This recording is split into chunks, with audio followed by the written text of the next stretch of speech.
नमस्कार दोस्तों, मैं डॉक्टर सुवंत कुमार वर्मा स्वागत करता हूं अपने YouTube चैनल स्कॉलर्स नॉलेज पे। आज का टॉपिक है हमारा मार्जिनल एंड एब्जॉर्प्शन कॉस्टिंग। सबसे पहले हम जान लेते हैं कि हम ये दोनों कॉस्टिंग मेथड पढ़ते क्यों हैं। एक्चुअली जब भी हम फाइनेंशियल अकाउंटिंग की बात करते हैं तो वहां पर हम पता लगाते हैं कि एक फाइनेंशियल ईयर में हमारा कितना टर्नओवर हुआ और उससे क्या प्रॉफिट हुआ या फिर क्या लॉस हुआ और हमारी फाइनेंशियल पोजीशन कैसी है। लेकिन अगर हम बात करें कॉस्ट अकाउंटिंग की, तो कॉस्ट अकाउंटिंग हमें बताता है कि जो भी गुड या प्रोडक्ट या सर्विस हम प्रोवाइड कर रहे हैं या मैन्युफैक्चर कर रहे हैं, जो भी प्रोडक्ट है ना, तो उसकी प्रोडक्ट कॉस्ट कितनी रही और प्रॉफिट कितना आया।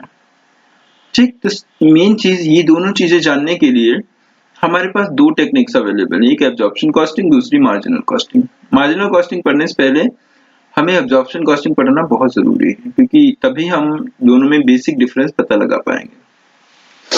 तो एब्जॉर्प्शन कॉस्टिंग जो है उसको हम फुल कॉस्टिंग भी कहते हैं और साथ ही साथ टोटल कॉस्टिंग टेक्निक भी कहते हैं। ऐसा इसलिए क्योंकि यहाँ पर फिक्स्ड और वेरिएबल दोनों कॉस्ट को कंसीडर किया जाता है टोटल कॉस्ट में। ठीक है, बेसिकली ये एक ट्रेडिशनल मेथड है। एब्जॉर्प्शन कॉस्टिंग एक ट्रेडिशनल मेथड है कॉस्ट और प्रॉफिट एनालिसिस के लिए। साथ ही साथ आगे बढ़ते हैं तो ये हमने बोला कि चूंकि फुल कॉस्टिंग या टोटल कॉस्टिंग मेथड कह रहे हैं इसको, तो इसका मतलब ये फिक्स्ड और वेरिएबल दोनों ही प्रकार की कॉस्ट को ये जो है अपने अंदर समाहित करता है, कंसीडर करता है। और एब्जॉर्प्शन कॉस्टिंग के केस में हमें सबसे पहले प्राइम कॉस्ट कैलकुलेट करनी रहती है। प्राइम कॉस्ट का मतलब होता है डायरेक्ट मटेरियल, डायरेक्ट लेबर और डायरेक्ट एक्सपेंसेस। जब हम इन तीनों का टोटल कर देंगे तो हमारे पास आ जाएगा प्राइम कॉस्ट। लेकिन अगर हम यूनिट कॉस्टिंग की बात करें, जो हम लोगों ने पढ़ रखा है पहले, जिन बच्चों ने नहीं पढ़ा है वो जरा कोशिश करें समझने की, वरना हम एक अलग से इसका वीडियो शूट कर लेंगे, लेक्चर बना देंगे। लेकिन यूनिट कॉस्टिंग में हम क्या करते थे, हम प्राइम कॉस्ट निकालते थे, हम फैक्ट्री कॉस्ट निकालते थे, हम कॉस्ट ऑफ प्रोडक्शन निकालते थे और हम कॉस्ट ऑफ सेल निकालते थे। ऐसा इसलिए करते थे ताकि हमें सेल्स से कॉस्ट ऑफ सेल्स माइनस करके पता लगा पाए हम कि प्रॉफिट कितना हुआ। Are you getting my point? चलिए, तो अगर हम फैक्ट्री कॉस्ट की बात करें, एक्चुअली कॉस्ट के एलिमेंट होते हैं तीन, वो जान लो आप लोग। कॉस्ट के तीन एलिमेंट होते हैं, एक होता है मटेरियल, दूसरा होता है लेबर, तीसरा होता है एक्सपेंसेस। अगर इन तीनों का डायरेक्ट वाला पोर्शन हम ऐड करें तो हमारे पास प्राइम कॉस्ट आ जाएगा। अगर हम इन तीनों के indirect material, indirect labour, indirect expenses add करते हैं तो हमारे पास जो चीज आती है उसको कहते हैं ओवरहेड। ओवरहेड का मतलब वो खर्चे which can not be control by us, या फिर बहुत रेयर मात्रा में, बहुत कम हम कंट्रोल कर सकते हैं। ये खर्चे होने ही होने हैं जो हमारे प्रोडक्ट की कॉस्ट को बढ़ाएंगे। तो ओवरहेड में तीन आते हैं, एक फैक्ट्री ओवरहेड, एक ऑफिस ओवरहेड और थर्ड वाला सेलिंग एंड डिस्ट्रीब्यूशन ओवरहेड। तो जब हम प्राइम कॉस्ट में फैक्ट्री ओवरहेड ऐड करते हैं तो हमारे पास जो आंसर आता है that will be factory cost. And उसके बाद में हमारे पास लास्ट ऑफिस ओवरहेड होता है। ऑफिस में जो भी काम किया जा रहा है for selling and distribution of product, जैसे मतलब स्टाफ है, ऑफिस का स्टाफ है, ऑफिस की लाइटिंग है, ऑफिस में जो भी प्रोडक्ट से रिलेटेड वर्क किया जा रहा है ना, वो सब ऑफिस ओवरहेड में आएगा। और जब इसको टोटल करेंगे तो हमारे पास कॉस्ट ऑफ प्रोडक्शन निकलता है। ठीक है, और उसको और मार्केट तक पहुंचाने के लिए, कस्टमर्स को अपनी तरफ अट्रैक्ट करने के लिए जो खर्चे किए जाते हैं that are categorised in selling and distribution overhead. तो ये सारी चीजें हमें जाननी जरूरी थी कि हमें निकालना है क्या, हमें निकालना है सबसे पहले कि कॉस्ट की जो हमारी यूनिट है ना, कॉस्ट कितनी आ रही है, पर यूनिट कॉस्ट है या फिर टोटल कॉस्ट है, या फिर प्रॉफिट कैसे हम कंसीडर करें, कैसे अपना टारगेट डिसाइड करें। तो उन सब चीजों के लिए हमें जानना ये जरूरी था कि एब्जॉर्प्शन कॉस्टिंग में हम क्या क्या चीजें ऐड कर रहे हैं। सबसे पहले हमने कहा कि एब्जॉर्प्शन कॉस्टिंग में हमने पाया कि हम वेरिएबल कॉस्ट को कंसीडर करेंगे, हम फिक्स कॉस्ट को कंसीडर करेंगे, उसके बाद में हम प्राइस डिसाइड करके प्रॉफिट को पता लगाएंगे। ठीक है, ये केस है। लेकिन एक चीज बता दें, अगर आप एब्जॉर्प्शन कॉस्टिंग यूज कर रहे हैं, ठीक है, तो सबसे पहले ये जान लीजिए कि यहाँ पर प्रोडक्ट कॉस्ट का क्या मतलब है, यहीं पर लिख लेते हैं प्रोडक्ट कॉस्ट। और प्रोडक्ट कॉस्ट का क्या मतलब है, पहला केस। और दूसरा एक होती है period cost.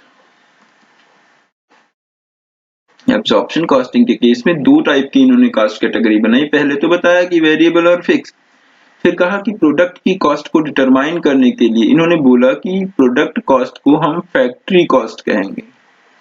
Means prime cost plus factory overhead अगर हम कर देते हैं तो हमारे पास जो फैक्ट्री कॉस्ट आएगी that will be your product cost. साथ ही साथ इन्होंने ये भी कहा कि अगर हमारा प्रोडक्ट बेचने के बाद at the end of the year कुछ बच जाता है, that is called closing stock या क्लोजिंग इन्वेंट्री। तो इसको वैल्यूएशन करने के लिए हम फैक्ट्री कॉस्ट पर यूनिट का यूज करेंगे, है ना। एक एग्जांपल ले सकते थे, लेकिन चूंकि मुझे टेक्निकल थोड़ी इसमें अभी टाइम लगेगा मैनेज करने में, तो मैं अगली वीडियो में जरूर इसको विद एग्जांपल समझाऊंगा। अगर आप लोगों को समझ में नहीं आया तो बता देना कि समझ में आ रहा है या नहीं आ रहा, ठीक है। तो एब्जॉर्प्शन कॉस्टिंग के केस में प्रोडक्ट कॉस्ट का मतलब होता है फैक्ट्री कॉस्ट, और फैक्ट्री कॉस्ट के बेसिस पर ही हम अगर एब्जॉर्प्शन कॉस्टिंग के केस में क्लोजिंग स्टॉक को वैल्यू करते हैं, ठीक। इसका मतलब ये हुआ कि हम फिक्स्ड और वेरिएबल दोनों यूज करते हैं। अब दूसरी बात हमने कही थी कि एब्जॉर्प्शन कॉस्टिंग में पीरियड कॉस्ट का क्या मतलब है ना। तो पीरियड कॉस्ट को इन्होंने कैटेगराइज किया है अलग अलग हिस्सों में। सबसे पहला इन्होंने बोला कि office and administrative overhead, office and administrative overhead एक ये पीरियड कॉस्ट हो गया, और दूसरा है सेलिंग एंड डिस्ट्रीब्यूशन, ठीक। तो इन्होंने क्या कहा, इन्होंने कहा कि अगर हम एब्जॉर्प्शन कॉस्टिंग यूज करते हैं तो हमारे पास जो प्रोडक्ट कॉस्ट होगा वो फैक्ट्री कॉस्ट के बराबर होगा। साथ ही साथ क्लोजिंग इन्वेंट्री या क्लोजिंग स्टॉक को हम फैक्ट्री कॉस्ट पे वैल्यू करेंगे, और पीरियड कॉस्ट जो होगी हमारे पास, पीरियड कॉस्ट का मतलब वो कि जो एक टाइम पीरियड पे डिपेंड करे, है ना, उसको हम ऑफिस ओवरहेड और सेलिंग ओवरहेड को कैटेगराइज करेंगे पीरियड कॉस्ट के केस में। और इसके बिहाफ पे हम निकाल लेते हैं कि हमारी टोटल कॉस्ट कितनी आ रही, और उसके बाद में हम प्रॉफिट कितना पा रहे हैं अगर एब्जॉर्प्शन कॉस्टिंग का यूज कर रहे हैं। Are you getting my point?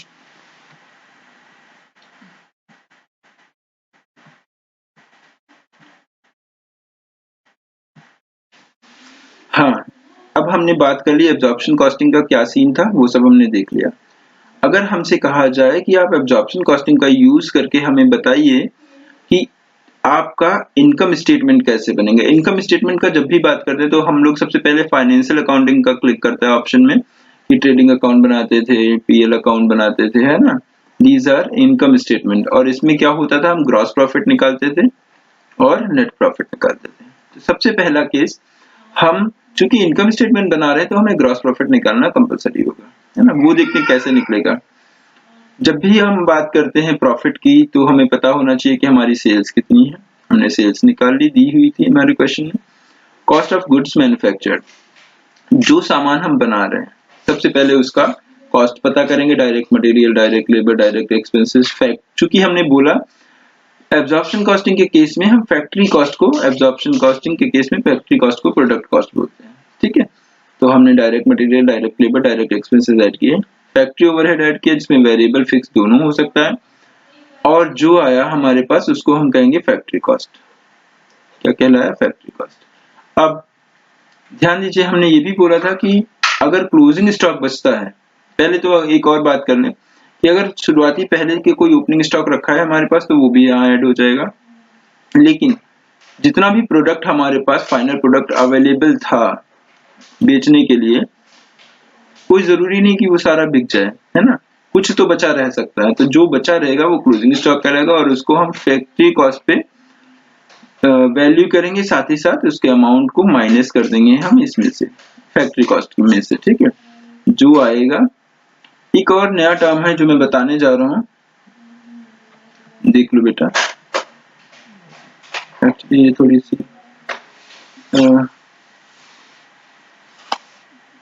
ठीक है, एक्चुअली टेक्निकल इशू है, चलिए आपको यहाँ तक आगे और हम बता दे रहे हैं। इसके बाद में हम क्या करते हैं,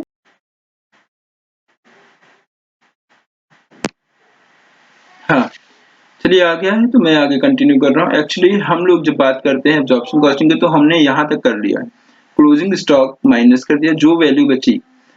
कभी कभार हमारे पास ये ऑप्शन अवेलेबल होता है, जैसे मान लेते हैं कि हमने एस्टिमेशन लगाया कि हमारा प्रोडक्ट बनाने में फिक्स कॉस्ट आएगी 10,000, लेकिन जब हमने वास्तव में उसको बनाया तो एक्चुअल पता चला कि हमारी 7,500 की कॉस्ट आई, फिक्स कॉस्ट आई।